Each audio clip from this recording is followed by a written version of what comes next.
어반 우즈맨, 손끝으로 숲을 만나는 우드 카빙 가이드. 나무는 기억도 안 날 만큼 오래전부터 나를 매혹시켰다. 나무의 냄새와 질감, 결과 색깔 등 모든 것이 내 흥미를 끌었고 나무를 가지고 일을 하게 될 것이라는 생각을 늘 하곤 했다. 나무는 무한한 가능성을 품은 아름다운 재료다. 어린 시절 뒷마당에서 활과 화살을 만들어 쏜 적이 있다. 나뭇가지 양쪽에 홈을 파서 줄이 걸릴 수 있게 하고 손잡이 부분은 껍질을 벗겨 하얀 속살이 드러나게 했다. 아마도 이때의 경험이 오래도록 내게 영향을 미친 것 같다. 나뭇가지 하나와 아주 간단한 작업만으로 쓸모있는 물건을 만들 수 있다는 깨달음. 단순한 조작으로 나무가 품고 있는 숨은 가치를 눈에 보이는 무언가로 드러내는 힘. 이 무한한 가능성은 처음 나무를 잘랐을 때와 마찬가지로 지금까지 내게 흥분과 경의를 가져다 준다. 나는 줄곧 무언가를 만드는 사람이었지만 공예로서 나무 작업을 시작한 건 3년밖에 되지 않았다. 나는 손기술을 갈고 닦기로 마음먹었다. 그리고 그 기술을 아름다우면서도 기능적인, 사용할 때 즐거움을 주는 물건을 만드는 데 적용하는 것이 내 작업의 원동력이 되었다. 목수, 공예가, 조각가, 아티스트. 내가 하는 일을 뭐라고 부르든 그것은 단지 직업이 아니라 삶의 방식이라고 생각한다. 나는 인터뷰나 강연 같은 걸 할 때마다 이 말을 하게 된다. 일이 곧 나의 삶이다. 어느덧 일은 내 전부가 되었다. 나는 일터를 떠난 적이 없다. 쉬는 날도 없다. 무언가를 만드는 일을 하는 사람들은 대개 그럴 것이다. 나는 일을 목적을 위한 수단으로 생각한 적이 없다. 일은 그 자체로 목적이 된다. 이 일에는 끝나는 지점이라는 게 없다. 끊임없이 진화하고 변화하는 과정 속에서 나도 계속 배울 수 있다는 것. 그것이 내 가슴을 뛰게 한다. 나는 처음 다뤄보는 나무로 새로운 모양의 숟가락을 디자인하듯 이 책을 쓰기 시작했다. 힘든 도전이었지만 동시에 무척 신나는 일이기도 했다.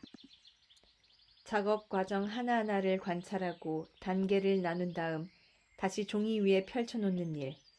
이 책을 쓰기 위해 나는 내가 어떤 방식으로 도구를 쓰고 있는지, 내가 나무의 특성을 얼마나 이해하고 있는지 다시 들여다보게 되었다. 내 작업 방식을 면밀히 검토하게 되었고, 그동안 몰랐던 내 작품에 대해서도 훨씬 많은 것을 배우게 되었다. 이 책을 통해 독자들이 카빙에 흥미를 가지고 무언가를 만드는 마법과도 같은 일에 빠져들기를 바란다. 내가 전해주는 기술로 다른 사람들 또한 내가 느낀 즐거움이나 만족감을 느낀다면 더할 나위가 없을 것이다. 중요한 건 카빙이 누구나 할 수 있는 일이라는 걸 깨닫는 것이다.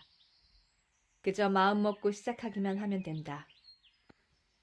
나는 몇 권의 책과 유튜브 동영상, 그리고 커다란 반창고 한 통으로 시작했다. 그리고 3년 뒤 나는 파트너인 아비가일과 함께 포레스트 플러스 파운드를 운영하며 전통적인 기술에 현대적인 디자인을 입혀 기능적인 물건을 만드는 일을 하고 있다. 이 책에는 생활용품을 만드는 데 필요한 나무깎기와 다듬기, 사포질과 왁스 바르기 등 여러 기술과 과정들이 담겨 있다. 실용적 기능이 없다면 그 물건은 작업실을 떠날 수 없다. 모든 물건은 쓰이기 위해 만들어지고 만들어진 모든 물건은 쓰임이 있다. 도시에서 산다는 것 자체가 작업에 많은 영향을 미친다. 그것이 내가 어디에서 일하고 어떤 재료를 사용하고 어떤 작업 과정을 거칠지를 결정한다. 런던 동부 월섬스토어에 사는 나는 도시가 주는 다양한 자극과 영감을 받으면서도 여러 종류의 목재를 구할 수 있는 환경에 둘러싸여 있다고 할 수 있다. 도시에서 생활하고 일을 한다면 가까운 곳에 있는 녹지를 찾아내는 것이 중요하다. 잠시나마 숨을 돌리며 생각할 시간을 주기 때문이다. 나는 운 좋게도 에핑숲과 멀지 않은 곳에 산다. 에핑숲은 런던 북동부와 에식스 사이에 있는 2,400헥타르에 달하는 오래된 산림지대이다. 나는 에핑숲을 자주 가는데 질 좋은 토종 목재를 구하기 위해서이기도 하지만 런던의 분주함에서 벗어나고 싶기 때문이기도 하다. 도시에 사는 목수는 지속적이고 정기적인 목재의 공급원을 찾아 나설 수밖에 없다. 단지 숲이나 녹지를 찾는 것만으로는 부족하다. 나는 산림 관리인이나 가구를 제작하는 소목장들과도 오랫동안 관계를 맺어왔다. 다른 공예가들과 친해지면 어차피 쓰레기장으로 가게 될 목재를 정기적으로 공급받을 기회를 얻기도 한다. 버려질 운명이었던 다른 작업의 부산물을 가져다가 쓸모있는 물건을 만드는 것은 그 자체로도 무척 의미 있는 일이다. 마음만 먹는다면 어디서든지 쓸만한 목재를 구할 수 있다. 예의를 갖추고 열린 마음으로 소통할 자세가 되어 있다면 그들은 대부분 당신을 도와주려고 할 것이다. 큰 도시에 살든 작은 마을에 살든 이 책에 실린 정보들이 실질적인 도움을 줄 수 있을 것이라고 생각한다. 무엇보다 즐겁게 일해야 한다. 목공은 때때로 고된 작업이 될 수 있다. 일을 하다 보면 특히 어렵고 힘든 단계를 거치게 된다. 그럴 때 나는 5분 정도 잠깐 숨을 돌리며 차를 마신다. 한 발 물러서서 해결책을 생각해 보는 것이 작업을 계속하면서 좌절하는 것보다 훨씬 생산적이다. 자신을 몰아붙이는 것은 바보 같은 실수를 낳게 마련이다. 더 나쁜 경우 부상으로 이어질 수도 있다. 안전보다 중요한 건 없다. 작업을 시작하기 전에 간단한 점검을 하거나 사고 예방을 위한 준비를 하는 데는 시간이 많이 걸리지 않는다. 나 자신과 내 주변, 그리고 재료와 도구에 대해 항상 생각해야 한다. 새로운 일을 시작하기 전에 충분히 시간을 갖고 무엇을 만들 것인지, 어떤 도구와 재료가 필요한지, 어디서 작업할 것인지 차분하게 노트를 하는 것이 좋다. 그러고 나서 그 일에 도전할 수 있도록 자신을 북돋는다. 스트레스를 받은 상태거나 집중이 안 되는 상황에서 일하는 것은 나 자신뿐만 아니라 주변 사람들까지도 위험하게 하는 것이다. 이 책에 담긴 프로젝트는 단계별로 점차 기술을 익힐 수 있도록 기획되었다.